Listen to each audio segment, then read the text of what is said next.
Hello everyone, this is the Sad Pirate King here. I recently finished the Netflix live action of One Piece, and I just wanted to give my overall thoughts on it before maybe seeing if I make a video per episode just to go over exactly what my thoughts on are per episode. But overall, I just wanted to say that I found this really good. It was really good.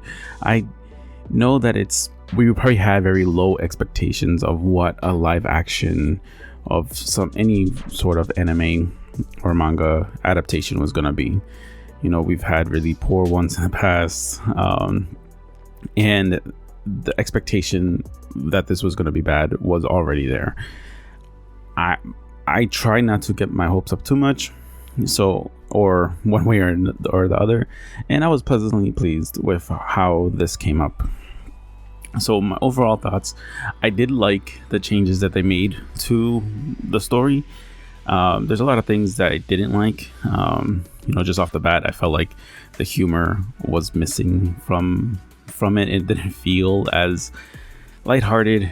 Felt more drama based, more a little bit more dark. We actually saw quite a few deaths. That scene where Zoro actually cuts Mr. Seven in half was just unexpected. So I get where they're going with this. I understand that this is going to be for a different type of audience, different type of trying to gather new people to come to One Piece, and people who are already watching anime or watching manga are not the core demographic for this. And so I understand the changes that they made. I did miss Django as well from the Syrup arc. I did miss having him there. I do like that they incorporated Garp a lot more. Kobe, Helmeppo, obviously, that whole scene, incorporating them throughout the whole story, from the beginning, and having a bigger part to play in East Blue was great. I like them fleshing them out a little bit more. Garp, I'm still on the fence with. I do like his character. He is very serious, but man, I miss the goofy Garp that we get from the anime. I love Garp. He's one of my favorite characters. He's one of the people that I could have related to the most when it came to how he handled certain things and how he went about certain things. So that whole aspect of it I really do miss. But overall, I do love the incorporation of him early on. I do love Buggy. I love his character. He's probably one of the few characters I still find humor in, and so I love that. I wasn't a huge fan of Usopp. I thought I was gonna love him a lot more than I ended up liking him. They're just taking away a little bit too much of the goofiness away from him. He kind of makes him a little bit more boring in my opinion. Similar to Luffy, I love Luffy. I love this Luffy here, but I don't know. There's just some charm that I feel like is missing from him, from that just oblivious charm that he has in the anime that I do miss. But I will give this Luffy credit. I do feel a lot of his emotions a lot more. His anger, his regret, his sadness. I felt maybe just because you can actually see more of the facial features in a live person than in an animated person, but seeing those things helped me connect with him a lot better.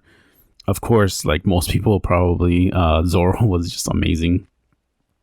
His character was, it's not easy to play that character, but I would say that you don't have to put so much emotion into it, so much thought into it. I think it is hard to play a stoic kind of character, but he did a really good job. I did love how serious Zoro was, how, at the same time, how laid back he was. He was, very much going with the flow of what Luffy was going to do, but always be that reliable person that was there for him as well. And I did love that scene with him and Mihawk. I'm kind of on the fence as well with Mihawk. I love how he looks. I love the demeanor he has, but again, it's just that in the anime, when he's fighting Zoro and you see him laugh or you see him smile with that joy when he sees how Zoro is not going to back away, or where he says how magnificent it is that Zoro didn't want to have a scar on his back, because that's the biggest shame for a swordsman. Those little things like that are the things that I miss. It's not really so much the story. I don't care if they change the story.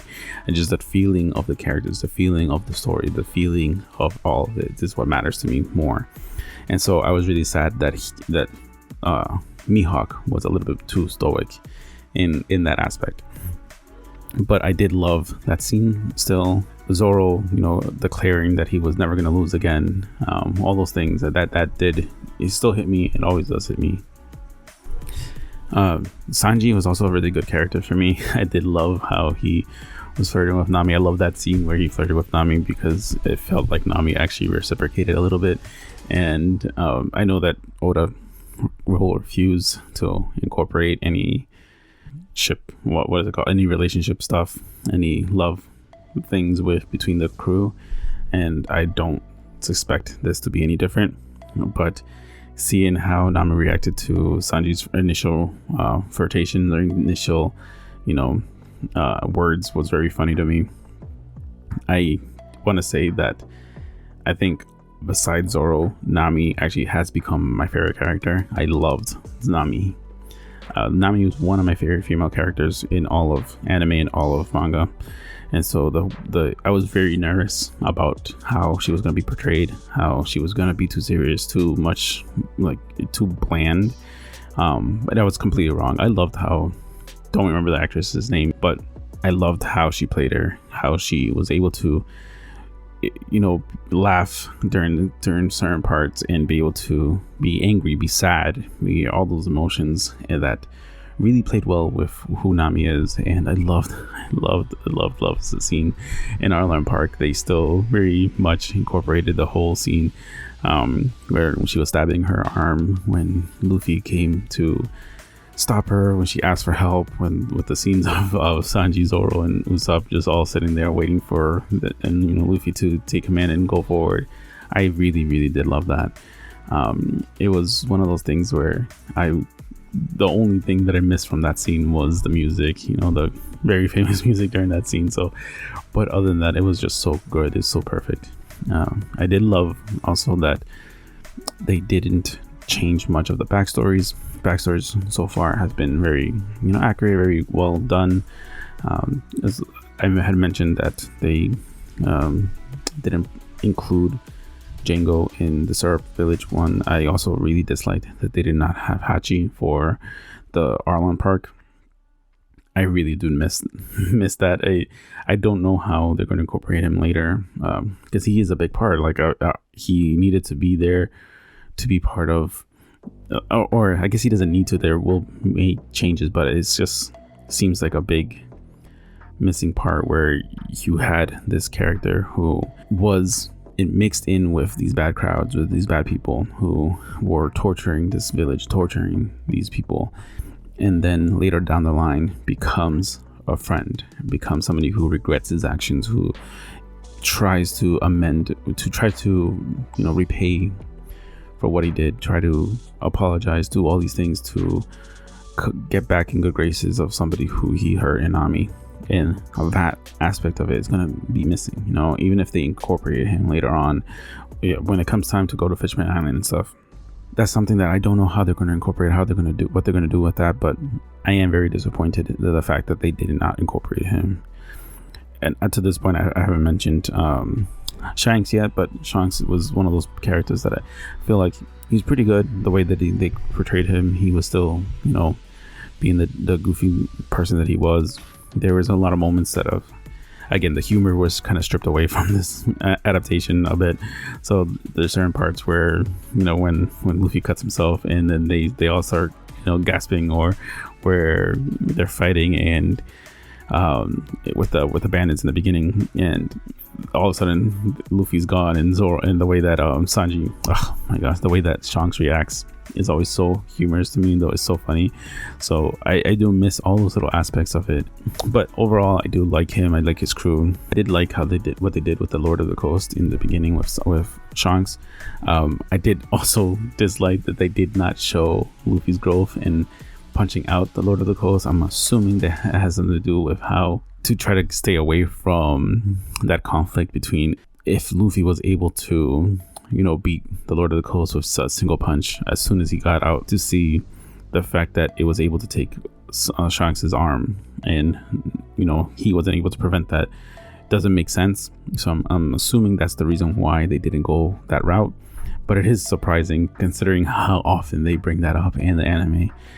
You've probably seen that like 4 or 5 times at least throughout the whole anime, that they do a flashback to that specific scene. So it's interesting that they didn't do that. Overall, off the top of my head, this is all the stuff that I can think of, but I did like this a lot. I did like how they incorporated everything, what they're doing. I was invested. Arlong himself was not as bad as I thought. I did like the jab at Arlong himself, where he tells Luffy that he wasn't as big as he thought he was going to be, and then Luffy himself pretty much said right back at you. That was really funny to me because it's exactly what we're all thinking, and I'm sure they had a reason for doing that. Now I'm sure it had to do something with the way that it was going to look when they're fighting, when they're doing these things, and it did seem, I don't know, I got used to Arlong, I got used to the fishmen throughout the scenes while I was watching it, so I did like him. He did feel menacing. He did feel like he was going to be a big character in this, at least in this first season. The fight scene wasn't as long as I expected it to be. Obviously, I don't know how they were going to do the teeth thing. They did him growing his teeth back, but obviously they didn't do the Luffy grabbing his teeth and doing that whole stick. But again, that's probably part of just ripping the humor out of the initial adaptation. But overall, I did like all the villains. I liked Kuro. I liked Buggy, obviously. I loved Arlong. Axe Morgan was also not that bad. He actually seemed more affirmative, whatever, stronger. He seemed more of a challenge than he is in the manga or the anime. So that was good. I did like that they skipped over the whole Don Krieg stuff. Kind of like Mihawk just killed them all. It was pretty funny that Jin was the only one that survived, so that he can still kind of play a part in the whole Sanji story. I did find that I like that part because Don Krieg was one of my least favorite characters, or least favorite villains in East Blue. I found him really boring, very unimaginative. Obviously Jin was the only really interesting part of that in the manga for me. I didn't like how they used Jin in the live action still. Obviously without the rest of the crew, it was going to be difficult to really show Jin's, story of him even being appreciative of Sanji, kind of backstabbing him in that aspect, and then kind of going full circle and being okay with being defeated.